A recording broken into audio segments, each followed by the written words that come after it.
Hey guys, welcome to the channel. I got some fun tips for you if you're looking to save money. First, pack yourself a lunch. If you pack yourself a lunch, you will likely save lots of money. Don't have kids. Again, another way to save lots of money. And, but no, I love my kids. No, you don't. What? I do. I tell you I love you all the time. You're not a kid. You're not a kid. Ooh, don't touch it. That's a knife. I touch knives. Do you? Yeah. Uh-oh. And then, so, finally, get rid of working with, like, the Keurig or, like, getting your morning coffee somewhere, if that's what you're into. You know, brew it yourself using, like, a conventional coffee maker. Or don't have kids. I don't use a Keurig anymore. I got away from that, especially because, like, some of the Keurig stuff, when you open it up, it's disgusting. Well, customer brought me something. That's this coffee here. It's imported from all over the world. The only coffee importer that I've ever heard of was a Mobster on General Hospital, which is a soap opera that my wife watches religiously, and it's rough, but I just made this cup of coffee and it's awesome. Definitely hit them up. I appreciate it when customers bring me something. I was not paid to say any of this. I just wanted to say it. Love coffee. Again, that's Ma's Gourmet Coffee, and there's the number. I gotta tell you, I'm really liking the coffee. I usually wait till I get to work to drink my coffee, but I'm definitely drinking it on the way because it's actually really, really good. And you know, why am I plugging this coffee? Well, because I got something else to plug too. I'm going to show you the car that he just dropped off, and I'm going to tell you what we're doing to it.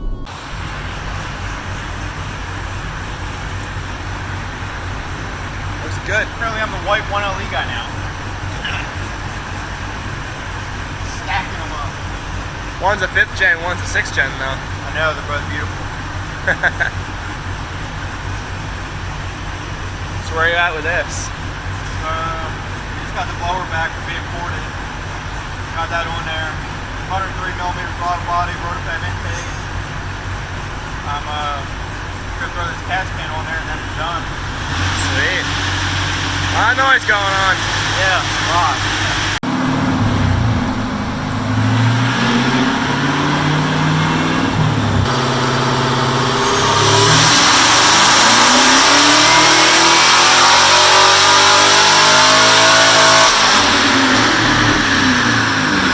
So what we were seeing here is that the high end was not supporting the heat load.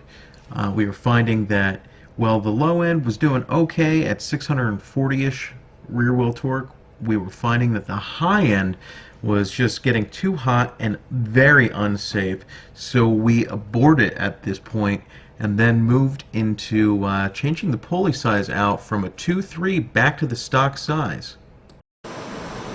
So we're back with this ZL1. We just swapped a 2.5-inch upper pulley on with instead of the 2.3 that we had on it before, because we were seeing excess heat. We did check the cooling system. The cooling system was still working. There were no bubbles or anything like that in it. These blowers get really hot, and when you run a lot of boost, it makes a lot of pressure. And what we were noticing, and I've noticed it on a lot of them, to do it safely. I mean, you could knock your ass off if you want to, or for the high temperatures, but and make some extra power. But being safe and delivering that car, it wasn't really working out too well. We were getting 640 foot-pounds of torque on the 2.3. We're going to see the torque drop, but it was only making like 620 horsepower. And I bet you that going to the smaller pulley, we're going to see a horsepower increase. We're going to find out right now. Just like my car, to remove heat soak from the equation, we are starting this, where's the engine coolant temperature? Pretty cold. So 91 degrees right now. We're starting it up from complete cold, and we're going to find out what she does.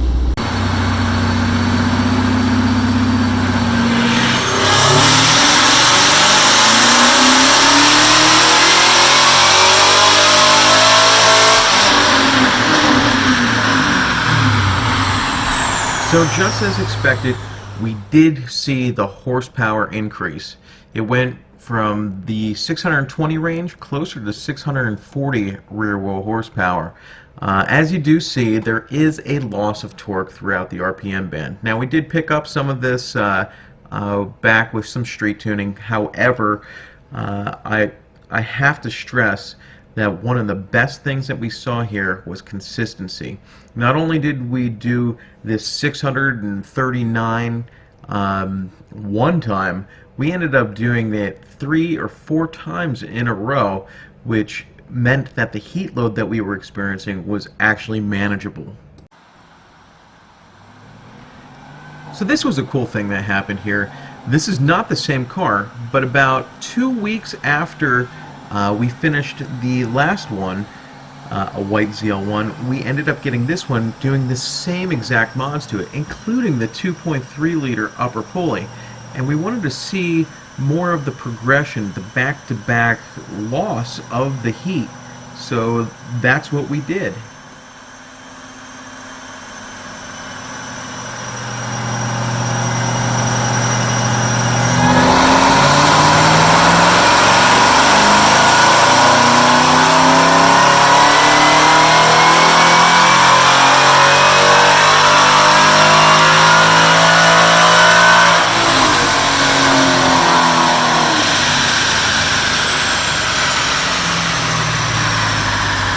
So what you're looking at now is a very awkward graph of this car on its initial run with the factory tune.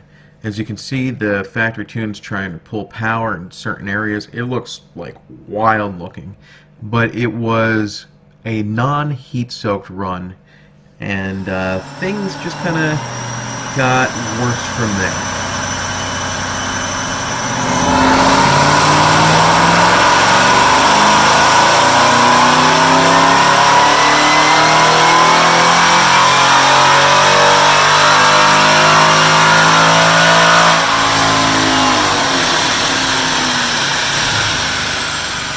So we cleaned up the low end a little bit. You can see some of that awkwardness of the factory tune is definitely gone. It made 681 foot-pounds of torque, which is awesome. However, you can see in the high end that it's actually starting to fall on its face. And this was probably the last good pull, which was only the second pull before heat soak really took its toll.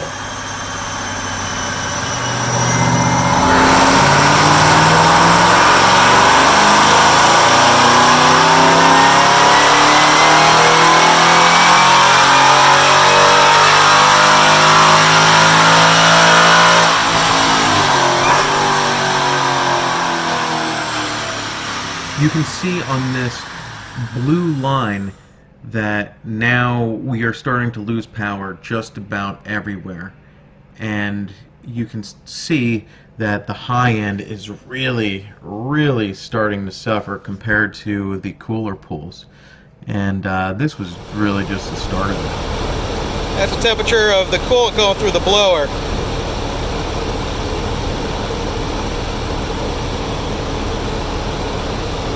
That sucks. Oh, it's a little bit better right there, yeah. That still sucks. That means that the best this thing's going to be able to cool down to is 115. We're not seeing anywhere close to that.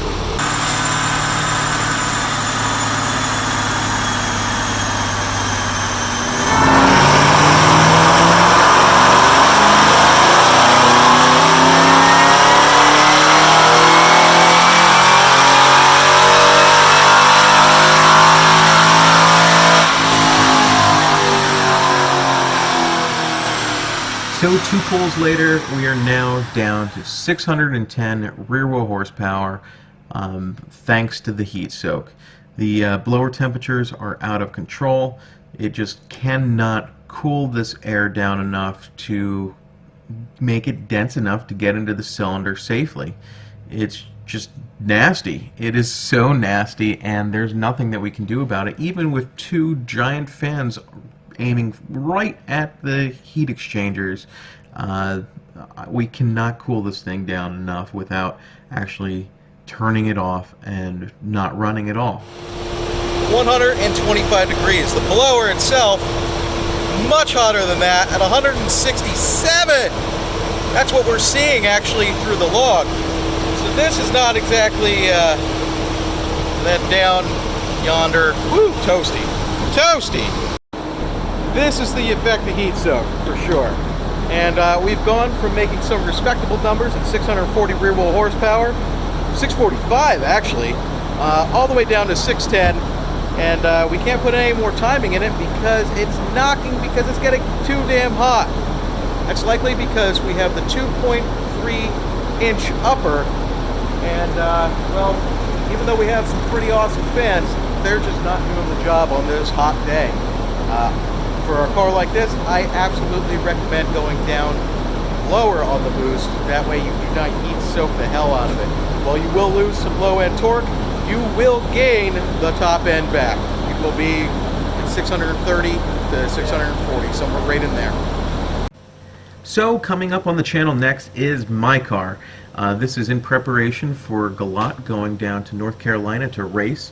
Also, it's the first time I've had it back on the dyno since doing the AFE exhaust.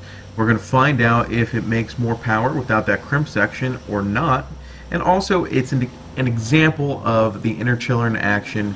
Spoiler alert, it completely removes heat soak, and we actually quantify how much power you can make with an interchiller over the factory. And then after that video, we're going to have some more Galat prep, and finally getting down to Galat, and we're actually racing around and basically showing you one of the secret sauce things that we learned. We now can launch the A10 transmission in second gear. But it's still secret sauce, so don't tell anyone.